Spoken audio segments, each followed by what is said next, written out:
Merhaba arkadaşlar, yepyeni haberlerle karşınızdayız. Mert Ramazan Demir gece 4'te eski evinde.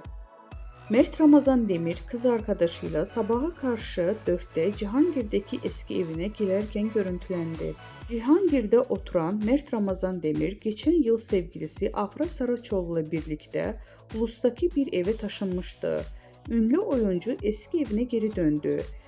Mert Ramazan Demir geçtiğimiz çarşamba gecesi saat 4'te Cihangir'deki evine girerken görüntülendi. Üstelik yalnız değildi. Çarşamba akşamı Cihangir'de giren Mert Ramazan Demir mekandan sabaha karşı genç bir kadınla ayrıldı. İkili Demir'in eski evine yürürken objektiflere yansıdı. Apartmanın kapısının arkadaşı anahtarla açarken oyuncu muhabirlerin sorularına cevap verdi. Evime geldim, iyi geceler diyerek içeri girdi.